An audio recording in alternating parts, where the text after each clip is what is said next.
सावन के आते ही देवगढ़ गांव में मानो जान आ गई। भीषण गर्मी के बाद हुई इस बारिश ने गांव वालों की आंखों में चमक ला दी। इसी गांव के चौराहे पर तुलाराम की किराने की दुकान थी, जो गांव की चौपाल थी। शाम ढलते ही बुजुर्ग वहां जमा होते, चाय की चुस्कियां लेते और तरह तरह की बातें करते। इस गांव में ना तो कोई ढाबा था, ना कोई ठेला, सिर्फ थी तो तुलाराम की किराने की दुकान, जिस पर बिस्कुट चाय ही मिलती थी। आओ रेणु काका, आज की चाय में इलायची डाली है। बारिश का मौसम है, ठंडी हवा चल रही है। अब चाय पीने का मजा ही अलग है। 2 दिन पहले तक तो ऐसी गर्मी थी कि जान निकल रही थी, और आज देखो ऐसी ठंडक के लगता है मानो धरती ने चैन की सांस ली हो। सही कह रहे हो तुलाराम, इस उम्र में गर्मी और सर्दी दोनों सताते हैं, पर सावन का महीना आते ही मन को शीतलता मिलती। बस एक अफसोस है, इस गांव में कोई अच्छा सा ठेला नहीं है, कोई गरम गरम खाने को नहीं मिलता। रोज बिस्कुट चाय खाकर मन नहीं भरता। कभी मन करता है कोई मसालेदार चीज़ खाऊं, जैसे अंडा करी या चिकन करी, पर किसी में हिम्मत नहीं कि गांव में कुछ नया करे। काका, आप तो मेरे मन की बात कह गए। मैं रोज सोचता हूँ कि क्यों ना कोई ठेला लगा ले, क्यों ना कोई हमारे गांव में भी कुछ चटपटा लेकर आए। शहरों में तो ऐसी बारिश में ठेलों पर लोग खड़े खड़े खाते हैं और बारिश का मज़ा लेते हैं, पर हमारे गांव में तो सपने में भी कोई नहीं सोच सकता। अगर कोई लगा दे तो मैं तो पहले दिन ही 5 प्लेट खाऊंगा। इतना मन है कुछ नया खाने का। अरे मंगतू, तू बड़ी बड़ी बातें तो बहुत करता है, पर करके दिखाना आसान नहीं होता। ठेला लगाने में पैसा लगता है, सामान लगता है, और सबसे बड़ी बात हिम्मत लगती है। क्या पता कल क्या हो, कोई खाने आए या ना आए। हमारे गांव में आज तक किसी ने कोशिश नहीं की, सब घाटे चलिए डरते हैं। तुम हमेशा नकारात्मक क्यों बोलते हो? अगर किसी में हिम्मत होगी तो करके दिखाएगा।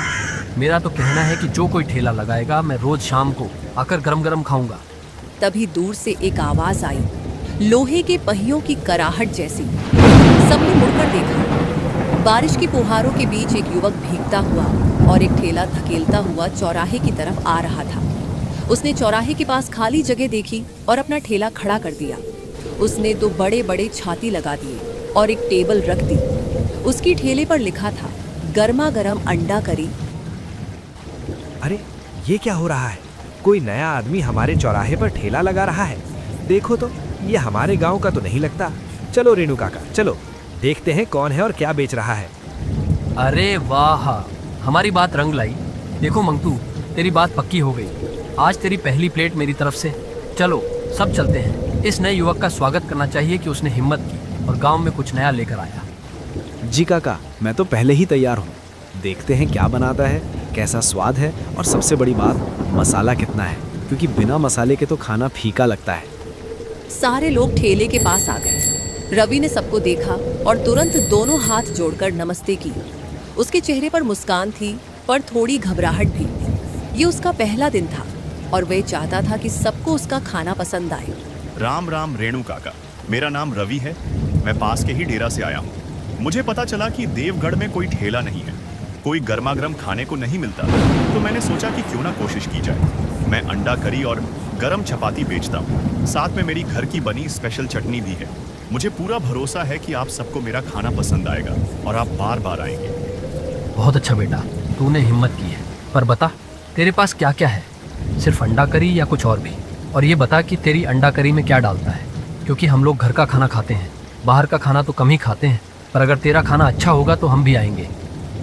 काका, मेरे पास 2 चीज़ें हैं। एक अंडा करी, जिसमें मैं ताज़ा अंडे, प्याज, टमाटर, हरी मिर्च और मेरी पत्नी द्वारा पिसा हुआ स्पेशल मसाला डालता हूँ। और दूसरी गरम गरम चपाती, जो मैं अभी अभी तवे पर सेंकता हूँ। साथ में मेरी घर की बनी हरी चटनी, जो तीखी नहीं पर बहुत स्वादिष्ट है। एक बार छक के देखिए, आप खुद कहेंगे कि ये तो बड़े होटलों से भी अच्छा है। चल बेटा, हमारी 1 प्लेट लग। मैं आज से बोल रहा था कि जो ठेला लगाएगा मैं उसका पहला ग्राहक बनूंगा। मंगतू बैठ जा, आज मैं तुझे खिलाता हूँ। देखते हैं इस भाई की अंडा करी में कितना दम है।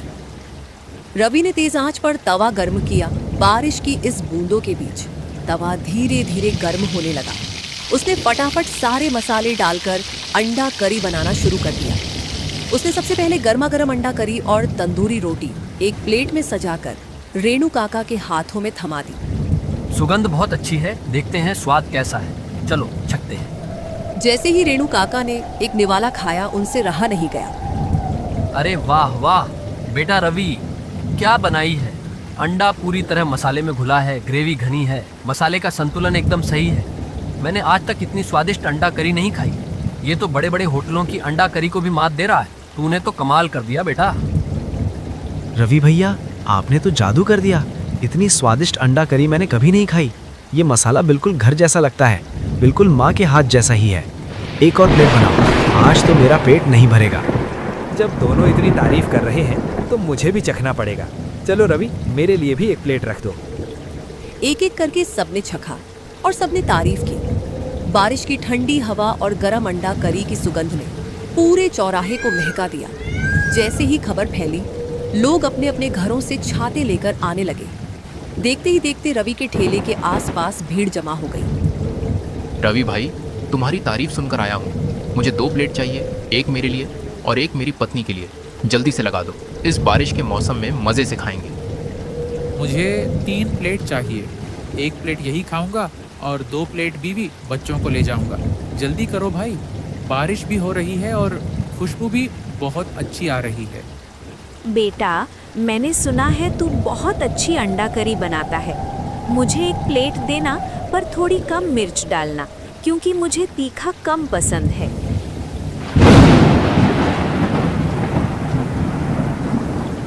शाम होते होते रवि की सारी अंडा करी और सारी चपातियां बिक गई। कढ़ाई खाली थी, बस मसालों की महक बची हुई थी।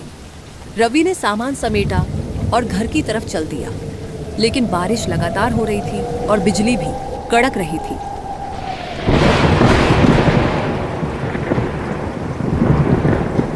घर पहुंचते ही उसकी पत्नी सुमन और बेटा गोलू उसका इंतजार कर रहे थे। पापा, आज का दिन कैसा रहा? कोई आया या नहीं?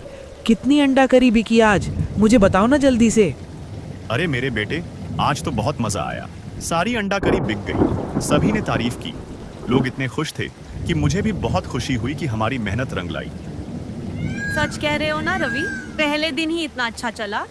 मैं तो सोच रही थी इस बारिश में कोई नहीं निकलेगा घर से बाहर, पर भगवान का लाख लाख शुक्र है कि सब अच्छा हुआ। अब हम और मेहनत करेंगे और अच्छा बनाएंगे। देखो सुमन, आज की कमाई है। हमने सोचा भी नहीं था कि पहले दिन इतना अच्छा होगा। अब तैयार रहना, कल और भीड़ होगी, इसीलिए कल ज्यादा मसाले बांटना। पापा, कल मैं भी तुम्हारे साथ चलूंगा। मैं प्लेट दूंगा और पैसे लूंगा। ठीक कहा ना पापा मैंने? हाँ बेटा, तू भी आना, पर स्कूल का काम पहले करना। समझ गया?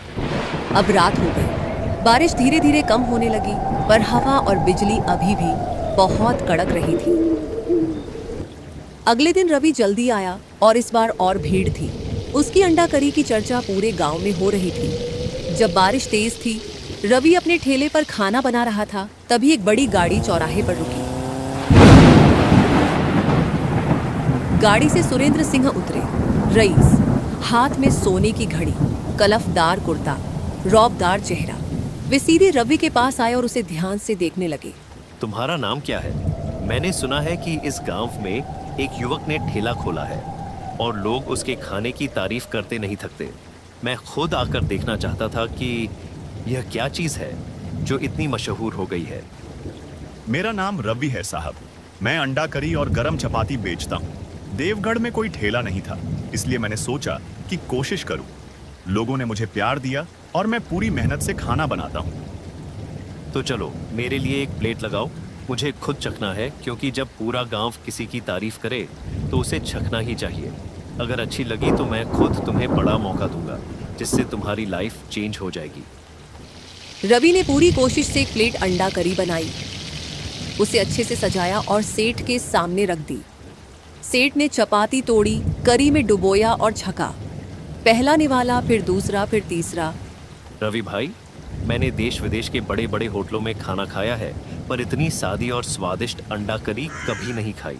तुम्हारे हाथ में वो हुनर है कि बड़ी बड़ी होटल के पास नहीं। ये सुनकर रवि बहुत खुश हुआ, मगर बात कुछ और ही थी। मैं तुम्हें एक बड़ा ऑफर देना चाहता हूँ। मेरे साथ शहर चलो। मैं तुम्हें एक बड़ा रेस्तरां खुलवा दूंगा, जहाँ तुम्हारी अंडा करी और भी मशहूर होगी। तुम्हें अच्छी कमाई होगी, मान सम्मान मिलेगा। साहब, आपका ऑफर मेरे लिए बहुत बड़ा है और मैं आपका आभारी हूँ, पर मैं इस गांव को नहीं छोड़ सकता। इन लोगों ने मुझे पहले दिन से ही इतना प्यार दिया, इतनी दुआएं दी कि मैं कभी इन्हें छोड़ नहीं सकता। मुझे माफ कर दो, ये मेरी मजबूरी है साहब। लेकिन रवि भाई, शहर में तुम्हारी कमाई कई गुना ज्यादा होगी, तुम बड़ा नाम बनाओगे। क्या तुम सच में इतना बड़ा मौका छोड़ने को तैयार हो? साहब, पैसे से बड़ी चीज होती है अपनापन नहीं। मैं अगर शहर चला गया तो ये लोग क्या करेंगे? इन्हें कौन खाना देगा? मैं यहाँ रहकर इनके साथ खुश हूँ, मुझे और कुछ नहीं चाहिए। सुरेंद्र सिंह चुप रहे। उन्होंने रवि की आंखों में सच्चाई देखी और फिर मुस्कुराए। रवि, तुम बहुत बड़े इंसान हो। मैंने आज तक किसी को ऐसा जवाब देते नहीं सुना था। तुमने दिखा दिया कि सुकून और अपनापन पैसे से बड़ा नहीं होता है। मैं तुमसे एक वादा करता हूँ, मैं इसी गांव में तुम्हारे लिए एक पक्का ढाबा बनवा दूंगा। जमीन में खरीदूंगा, ढाबा में बनवाऊंगा, पर उस ढाबे के मालिक तुम होगे। साहब, मैं क्या कहूँ, आपका दिल बहुत बड़ा है, मैं आपको कभी निराश नहीं करूंगा। अगले दिन से काम शुरू हो गया। रवि ने जमीन मालिक से बात की और मालिक ने खुशी खुशी जमीन दे दी। रवि भाई, आप गांव के लिए बहुत अच्छा काम कर रहे हैं। मुझे कोई परेशानी नहीं है। जितनी जमीन चाहिए ले लीजिए। मुझे गर्व है कि मेरी जमीन पर गांव का पहला ढाबा बनेगा और यह मेरी जमीन है। तुमसे कोई शिकायत भी नहीं करेगा। धन्यवाद काका, आपने बहुत बड़ी मदद की है। जब ढाबा खुलेगा तो आपको पहली प्लेट मुफ्त खिलाऊंगा। कुछ दिनों बाद ढाबा पूरी तरह बनकर तैयार हो गया। आसमान में बादल भी छाए थे मगर पानी नहीं बरस रहा था। सुरेंद्र सिंह भी आए थे। उन्होंने रिबन काटा और ढाबे का उद्घाटन किया। आज देवगढ़ गांव को अपना पहला पक्का ढाबा मिला है। ये सिर्फ रवि की मेहनत नहीं, बल्कि इस पूरे गांव का प्यार है जिसने इसे आकार दिया है। मुझे गर्व है कि मैं इसका हिस्सा बन सका। रवि, इस ढाबे को ऐसे चलाना जैसे अपना घर हो, क्योंकि ये अब सिर्फ तुम्हारा नहीं, पूरे देवगढ़ का है। रवि बेटा, जब तूने पहली बार ठेला लगाया था तब नहीं सोचा था कि ये दिन देखूंगा। तूने दिखा दिया कि अगर दिल में हिम्मत हो तो कोई मंजिल मुश्किल नहीं। ये ढाबा अब हमारे गांव का गौरव है। रवि भैया, अब हम रोज 2 प्लेट खाएंगे, क्योंकि इस बारिश में अंडा करी खाने का मजा ही कुछ और है। अब हमारा पक्का ठिकाना है। आज तो मैं 4 प्लेट खाऊंगा, क्योंकि मैंने आपको पहले दिन से सपोर्ट किया है। आप सबका बहुत बहुत धन्यवाद। आपके बिना मैं कुछ भी नहीं। ये ढाबा सिर्फ मेरी नहीं है, पूरे देवगढ़ की है। जब तक जान है, आपको गरम गरम अंडा करी खिलाता रहूंगा। उस दिन के बाद पूरे गांव के लोग रवि की अंडा करी खाने आने लगे। रवि का ढाबा पूरे शहर में मशहूर हो गया। तो मिलते हैं अगली वीडियो में। लाइक सब्सक्राइब कर देना, बहुत मेहनत लगी है। और अपना ख्याल रखना। धन्यवाद।